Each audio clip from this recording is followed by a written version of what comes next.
लियांडो उससे कहने लगे, मैं जानता हूँ कि तुम लिन फैमिली के कुत्ते हो जिसे बस भौंकना आता है। भले ही तुम लिन फैमिली से हो लेकिन तब भी तुम मेरा कुछ भी नहीं बिगाड़ सकते। इनफैक्ट अगर इस जगह पर लिन गाउंसी भी होता तो वो भी मेरा कुछ नहीं बिगाड़ पाता। जो सब कहते थे गार्डियन लियांडो इस किलर के काफी ज्यादा पास आ चुके थे, जिस वजह से ये किलर अपने ऑरा को रिलीज करते हुए गार्डियन लियांडो को खुद से दूर करने की कोशिश करता है। लेकिन उसकी ये कोशिश बस कोशिश ही रह जाती है, क्योंकि गार्डियन लियांडो तो उसके ऑरा प्रेशर से टस से मस नहीं होते। उसी वक्त हमारा सीन शिफ्ट होकर वापस से जेसन के ऊपर आता है, जो कि अभी भी इस माउंटेन को रिबिल्ड करने में लगा हुआ था। लेकिन इससे पहले कि जेसन इस माउंटेन को रिबिल्ड कर पाता, उसकी सोल पावर पूरी तरह से एग्जॉस्ट हो जाती है, जिस कारण वो थककर नीचे गिरने लगा। लेकिन उसी वक्त फेंगर की सोल पावर आकर जेसन को सपोर्ट करने लगी, जिस वजह से जेसन को यहाँ पर थोड़ा बेहतर फील होने लगा। तभी शाओकी जेसन से कहने लगा, मास्टर शायद से कोई अपनी सोल पावर आपकी बॉडी में ट्रांसफर कर रहा है, इस वजह से आपको भी इस मौके का फायदा उठाते हुए फौरन से अपना काम मुकम्मल कर लेना चाहिए। जो सुनते ही जेसन अपनी पूरी ताकत का यूज करते हुए इस माउंटेन को रिबिल्ड करने लगा। अब कुछ ही देर में जेसन इस माउंटेन को रिबिल्ड कर लेता है, जिस वजह से इस माउंटेन का तो पूरा हुलिया ही चेंज हो चुका था। अब ये माउंटेन पहले जैसा नहीं रहा, ये माउंटेन बहुत ही ज्यादा खूबसूरत हो चुका था और इस माउंटेन की खूबसूरती को तो जेसन देखते ही रह जाता है। वहीं पे हम बाहर की तरफ मिस फेंगर को देखते हैं, जिसकी हालत बहुत ही ज्यादा खराब हो गई। इस वजह से वो यहाँ पर बेहोश हो जाती है, क्योंकि उसने अपनी काफी सारी सोल पावर जेसन के बॉडी में ट्रांसफर कर दी थी,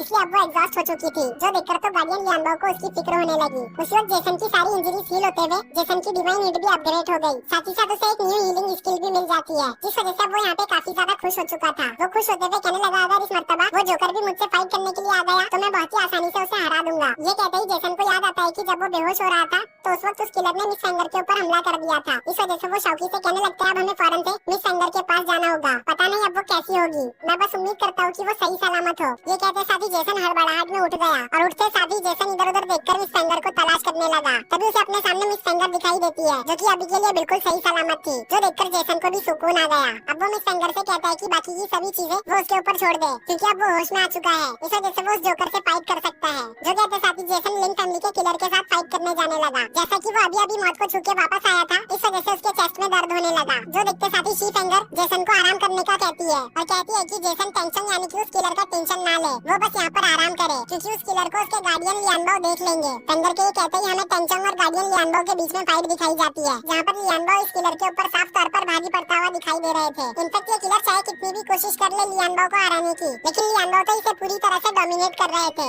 ऐसा लग रहा था कि जैसे ये किलर गार्डियन लियांडो के सामने एक छोटा बच्चा है। गार्डियन लियांडो की ऐसी पावर्स को देखकर जेसन भी थोड़ा सा शॉक था, क्योंकि लियांडो तो इस किलर को बहुत ही आसानी से संभाल रहे थे, जबकि ये किलर तो एक 3 स्टार का कल्टीवेटर है। इधर ये किलर गार्डियन लियांडो को हरा ना पाने की वजह से बहुत ही ज्यादा भड़क गया। इस वजह से अब वो अपने सोल और अपने ब्लड को जलाने लगा, ताकि गार्डियन लियांडो को हराने के लिए उसके पास एक्स्ट्रा पावर आ जाए। अब होता भी बिल्कुल ऐसा ही है, क्योंकि इस किलर की पावर अचानक से बहुत ही ज्यादा बढ़ जाती है और ये एक बहुत ही बड़े जाइंट में तब्दील हो जाता है, जिस वजह से अब इसका मुकाबला कर पाना गार्डियन लियांडो के लिए भी बिल्कुल भी इजी नहीं हो रहा था। इनफैक्ट अब ये किलर गार्डियन लियांडो पे भारी भी पड़ता जा रहा था। अब उसने एक पावरफुल अटैक करते हुए लियांडो को पीछे पुश कर दिया, जो देख के शी फेंगर को उनकी चिंता होने लगी। इस वजह से उसने अपने ड्यूकिन से काफी सारे स्लैश अटैक इस किलर के ऊपर कर दिए, जो जाकर इस किलर को हिट तो हो जाते हैं, लेकिन इससे किलर को कुछ भी फर्क नहीं पड़ता। उल्टा फेंगर की ही हालत खराब हो गई, क्योंकि उसने जेसन को अपनी काफी सारी सोल एनर्जी ट्रांसफर कर दी थी, जिस कारण अब उसके पास फाइट करने के लिए जरा भी सोल पावर नहीं बची। तो अब जेसन जाकर शी फेंगर को संभाल लेता है। वहीं पे वो इस किलर को देखकर इसकी कमजोरियां भी पता कर लेता है। जैसा कि ये किलर अब एक जाइंट में तब्दील हो चुका था, इस कारण इसकी मूवमेंट भी स्लो हो गई और इसी चीज का फायदा उठाते हुए जेसन ने किलर के वीक पॉइंट को भी पता कर लिया। तो अब जेसन शाओकी को ऑर्डर देता है कि वो जाकर इस किलर के वीक पॉइंट पे निशान बना दे, ताकि लियांडो इसके वीक पॉइंट पे अटैक करते हुए इसे खत्म कर सके। अब जेसन ने यहाँ पे जैसा प्लान किया था, वहाँ पे उसी के हिसाब से शाओकी और लियांडो कोऑपरेट करते हुए काम कर रहे थे,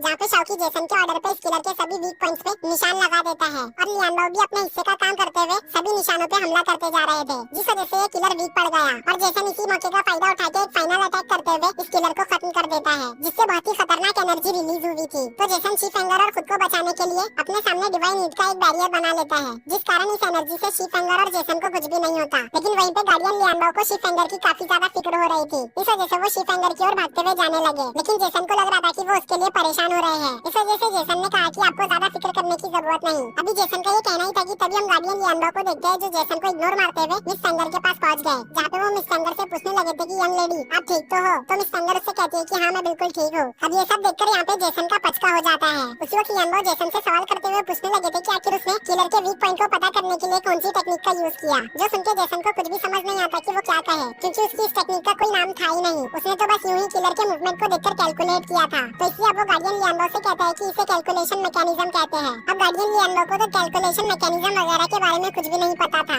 इसलिए वो जेसन से कहने लगे, ये नाम तो मैं पहली बार सुन रहा हूँ। इस तरह की टेक्निक तो मैंने ना ही किसी किताब में पढ़ी और ना ही किसी से सुनी है। अब जेसन गार्डियन लियम्बो के इस बात पे क्या जवाब दे उसे कुछ भी समझ नहीं आता, इसलिए वो इसे इग्नोर कर देता है। अब हमें कुछ देर बाद का सीन दिखाया जाता है जहाँ पे जेसन मिस फेंगर की इंजरीज को हील कर रहा था, और मिस फेंगर की इंजरीज को हील करने के दौरान जेसन को पता चलता है कि मिस फेंगर के पास केओटिक बॉडी है, जिसे कि केओटिक मार्शल सोल भी कहा जाता है, जो कि फिलहाल के लिए अभी इनएक्टिव है। तो शौकी लॉर्ड किलिन के डिवाइन बुक में